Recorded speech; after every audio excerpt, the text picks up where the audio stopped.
శ్రీరామ్ జయరామ్ జయ Jayaram స్కందాగ్రజ channel ప్రేక్షకులకు నమస్కారం. శ్రీ లలితా త్రిపుర సుందరి మేధా దక్షిణామూర్తి సమేత నమస్కారం సమర్పయ్యాను. ఎన్నో ఔషధ గుణాలు కలిగిన ఈ పత్రాలలో దాగి ఉన్న రహస్యం ఏమిటి అన్నది ఇప్పుడు మనం తెలుసుకుందామండి. ఒక్కొక్క పత్రం గురించి మనం ఇప్పుడు తెలుసుకుందాం. గణపతిని 21 పత్రాలతోటి మనం పూజిస్తామని చెప్పుకున్నాం కదా. అందులో తొలుతగా మాచీ పత్రం అండి, తర్వాత దూర్వాపత్రం అంటే ఇక్కడ గరిక, దూర్వాయుగ్మం సమర్పయామి అంటాం. అంటే 2 గరికలు తీసుకుని మొదలుతోటి సమానంగా ఉన్నవి 2 గరికలు తీసుకుని స్వామికి వెయ్యాలి. తర్వాత 3వది అపామార్గ పత్రం అంటే ఉత్తరేణండి. 4వది బృహతీ పత్రం అంటే ములక చెట్టు. 5వది దత్తూర పత్రం అంటే ఉమ్మెత్త. 6వది తులసి పత్రం, అందరికీ తెలిసిందే తులసి. అయితే ఈ తులసిని వినాయక చవితి నాడు మాత్రమే ఉపయోగించాలండి. మిగిలిన రోజుల్లో గణపతిని తులసితోటి పూజించకూడదు. ఈ కథ మనం మళ్ళా ఇంకొకసారి చెప్పుకుందాం, ఎందుకు తులసితోటి పూజించకూడదని. ఈ 4-5 రోజుల్లోనే మీకు ఈ ప్రోగ్రాం వస్తుంది.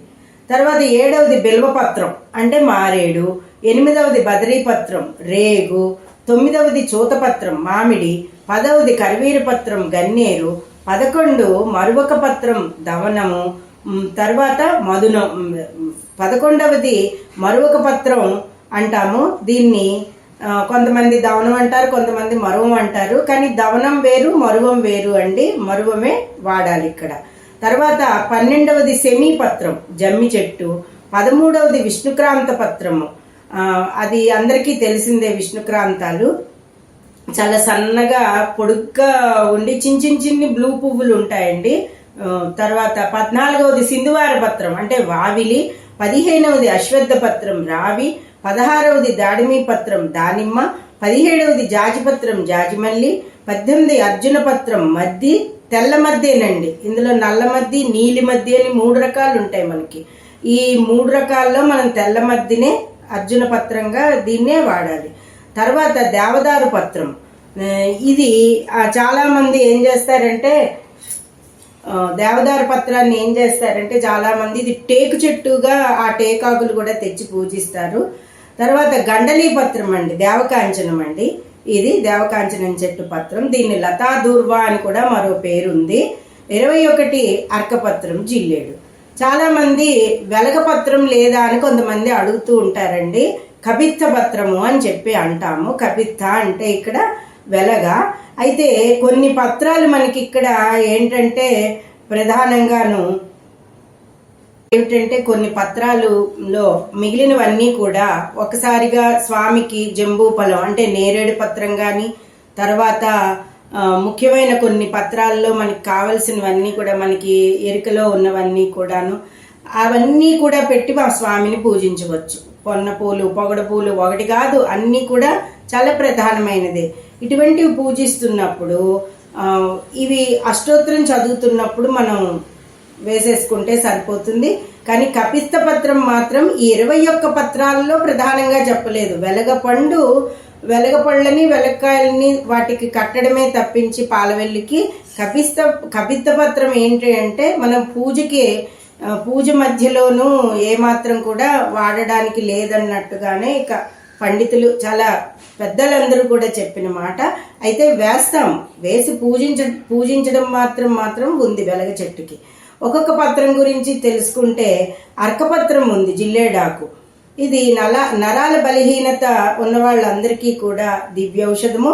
అంతేకాకుండా చర్మ సంబంధ వ్యాధుల్ని నివారిస్తుంది.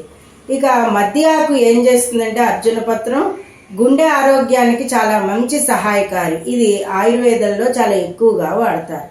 అంతేకాకుండా రక్తము చక్కగా సరఫరా అవడానికి, రక్తం ఎక్కడ గడ్డలు కట్టకుండా ఉండడానికి కూడా అర్జున పత్రాన్ని వాడతారు. తర్వాత అశ్వత్థ పత్రం. ఇది 1-2 రావి చెట్టు గురించి చెప్పాలంటే అనేక ఔషధ గుణాలు ఉన్నది. ఇక గండకీ పత్రం, దీనిని అతిమూత్ర సమస్యల నుంచి ఉపశమనం చేస్తుంది.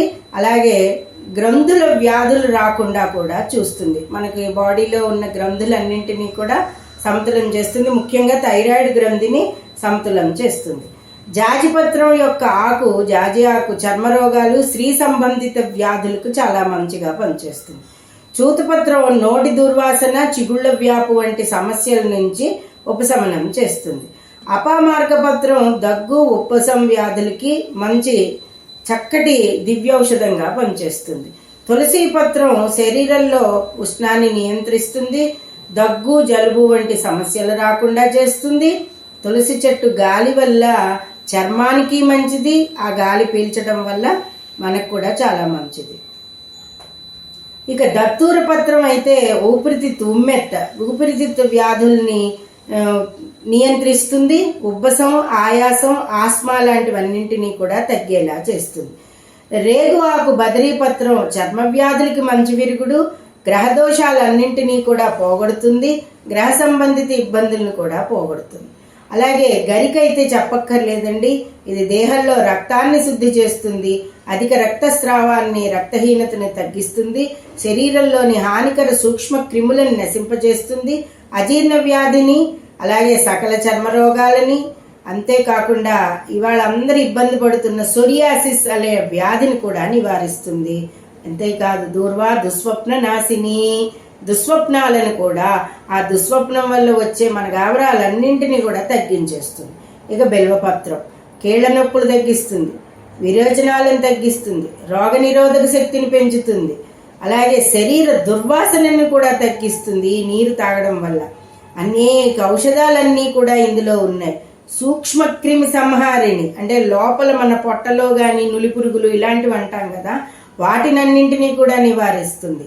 అసలు ఒకటా రెండా, ఎబోలా లాంటి వ్యాధులను కూడా నివారించే శక్తి బిల్వపత్రానికి ఉంది. ఎయిడ్స్ వ్యాధిని నివారించే శక్తి బిల్వపత్రానికి ఉంది.